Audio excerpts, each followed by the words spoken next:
John, TMZ has reported that the photographer shoved to the ground by Davante Adams on Monday Night Football has filed a police report against Adams. He took himself, or somebody took him, private vehicle to the hospital. Not life-threatening injuries. Was worried.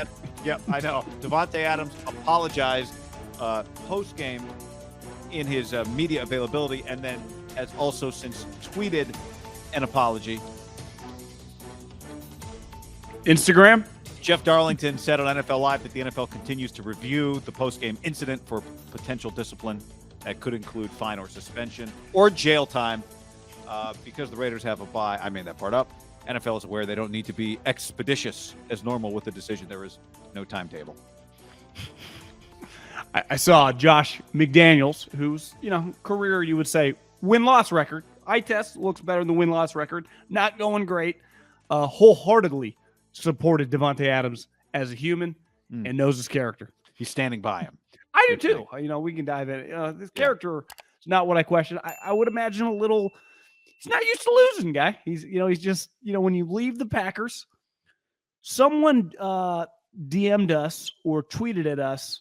They were in London at a sports bar because it was Packers Giants. And they said they were having a Tito's, and they said, it's crazy how many Packer fans are here. He's like, what a hashtag global brand. I'm like, yeah, they're kind of a big deal. Why? They always win. Even last week, you would think their franchise was melting down because they lost one game. People were freaking the fuck out. Raiders 1-4. And it's just like, I'm sorry, like for 2 decades now, I know they made the playoffs last year, but over the totality of the time, they've lost a lot of games, guy. Yeah.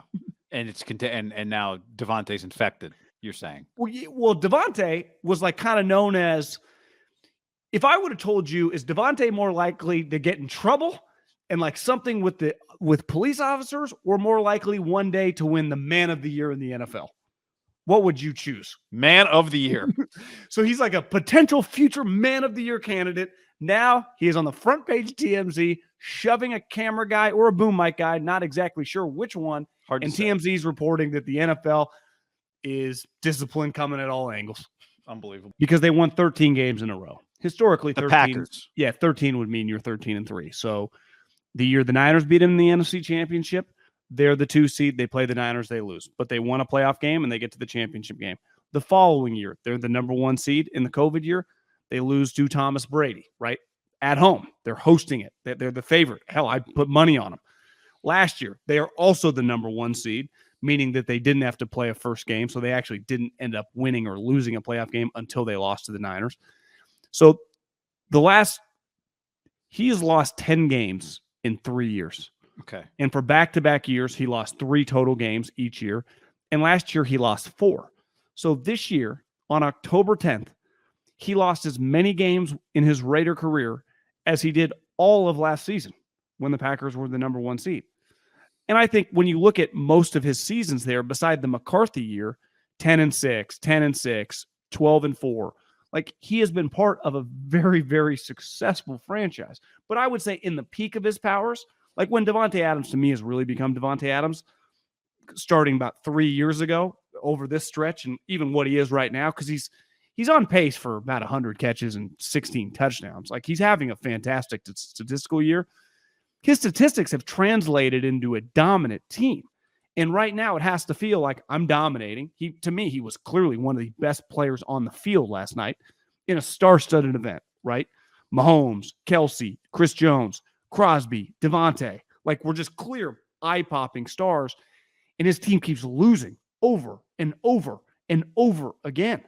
How many times since LaFleur showed up were they just losing like back-to-back games? Were they just going, we're not even near the playoffs? They have been a powerhouse these last 3 years. And now he comes here. And I would say not a controversial trade, but one that just kind of goes, wait, you want to leave Aaron Rodgers to go play for the Raiders? I think people that aren't as close to the sun as like you and I are with the Bulldog connection, just the Raiders. If you just met a guy in Texas or a guy in Minnesota or a guy in New York or Philly, you'd be like, why the fuck would you leave Aaron Rodgers to go to the Raiders? Would you agree with that? Kind of just an easy universal take. Mm-hmm. Like just from a football perspective, that seems nuts. Mm-hmm. It's starting to look kind of crazy because if Davante Adams had stayed on the Packers, like they would be better than they are, right? And they're still not bad, and they'll probably be a 10-ish win team. But to me, they would still be one of the heavy favorites in the NFC. Why? He's that great of a player, and it's clear they're missing him. And like he's not falling off. He's clearly, if not, I mean, I think he is the Raiders' best player, him or Crosby, and it's not equating to wins. And you can be like, well, they lost by 1 point, and they lost by 2 points. It's like, yeah, they just keep losing, though. They just keep losing. So we can make excuses all we want, and I think that'd be fine if they were 3-2 and we were just nitpicking one game. But this is 1-4. They have the same record as the Carolina Panthers. They were a team that was, I would also say, universally might be strong, but pretty consistently picked to be like a playoff contender. Yeah. And at 1-4, I mean, you're fighting an uphill battle here, Haberman. Yeah. I mean, and their schedule, they could still, I think Josh Dubow tweeted something about, they could still go 9-8, and they could. I mean, they're clearly better than 1-4, right? But as David Tepper is learning the famous words of Bill Parcells, you are what your record says you are. Whether you think you're better than 1-4 or not, when you're 1-4, it's a bad place to be. It's a bad place for Davante Adams to be. It's a bad place for Josh McDaniels to be. It's a bad place for Derek Carr to be. It's just a bad place for Mark Davis to be. It's a bad place to be. And historically, the organization, which is still the organization, right? They say you go on vacation, you take your problems with you. Like, you don't leave them behind. Well, the Raiders went to Vegas, and they got new coach, and they got bunch of new players. But organization. Did you say that? When I go to vacation, I just forget about it. Well, I don't know. But they are still the Raiders. And part of this whole thing is overcoming their past. And right now they are a major letdown team. Better or Wouldn't not. You say part of that visual of the They're dude flying down 17-0 on Monday Night Football? Let's not forget that. They didn't just lose. They were up either 17 or 20-0 against the Cardinals. If somebody texted you at 6:04 p.m., the Raiders can't have a gut punch loss if they don't have the lead first. I think part of the visual. Now, who was that person? Part of the shove. It's not just Davante Adams shoving. It's a Raiders player shoving him. And Raider fans get very mad at this. Like, there is a stigma that comes with your franchise. It's why, there might be a guy on this podcast, not me, who said whoever owns the team next probably should rebrand, and I'm not opposed. I would rebrand the team. If you told me, I know people are going to hate that, and it sounds very snarky, and you don't have to, but I mean, I think there's something. If I had to take an educated guess, whenever the Davis family no longer owns this team, and my guess would that happens over the next decade, because Mark's no spring chicken, is the Raiders are not called the Raiders at one point in time in our lifetime when they're in Vegas. I would. In a betting area, I would place money on that in Vegas. And a lot of the old school fans are going to be pissed, but there is a stigma that comes with your franchise. And a lot of people are saying, like, typical Raiders. This guy was known, and he is. Like, I do believe this. He's one of the more impressive individuals in the league. He's everything you'd want.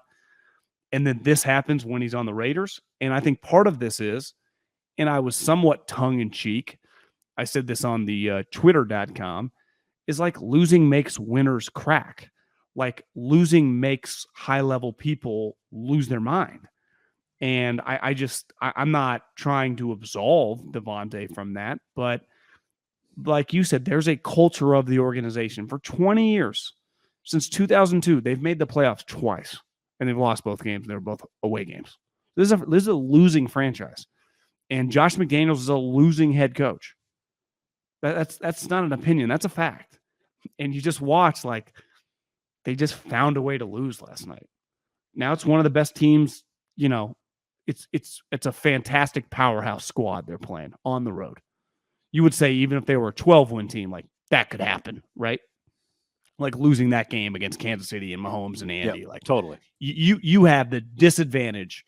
One take I had in the fourth quarter, like, ultimately for the Raiders to beat them, once the game gets tight, to me, it kind of becomes Andy and Patrick against Josh and Derek. Like, that's kind of like, I have full faith that Andy and Patrick can just make things happen, can call the right plays. And I just didn't quite have it. And then Derek makes the play to Davante where he has just, you remember years ago in the Pro Bowl, he threw a touchdown to either like Stephon Diggs. Was it AB or maybe it was Diggs? Might have been Antonio. It was some sweet wide receiver. I think it might have been AB. And it was just you know who it might have been? Tyreek Hill. Oh, okay. It was some sweet wide receiver. Yeah, and he yeah, threw yeah. this bomb on the run. It was an awesome. That play in a vacuum is probably one of the cooler plays of Derek's career.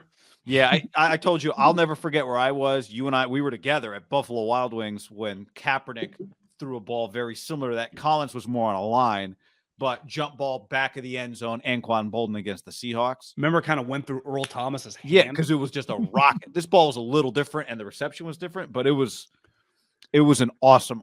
And that's part of the deal with Derek, is there just aren't a lot of players who can make that throw. My issue with the way the game ended was not the two guys running into each other.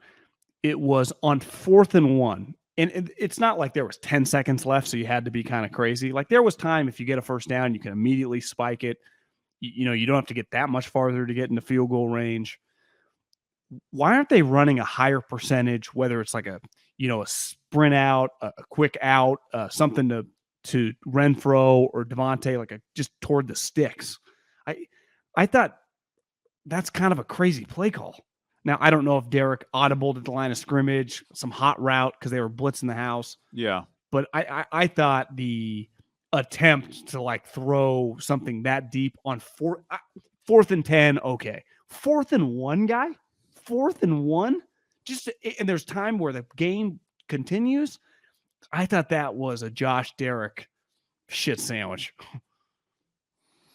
And that to me reflected in Davante kind of losing his mind. Like he's not used to just this craziness of losing. I mean, he made a losing play, where he was open. Derek hit him and he double the defender going at his feet made it hard for him to get his feet down too on that ball, right? That losing play would be strong, but I mean, he could have made a play there, right? Yeah. Yeah. This is Josh McDaniels' team is my overarching. Like this is his team. His team is Josh McDaniels is 1-4. His team. Now, they also got the benefit of that Chris Jones. We're not going to talk about the penalty, but I mean we can. The Josh Dubow, again, I'll reference him again because this research was incredible. The holding penalty against the Raiders on the field goal attempt.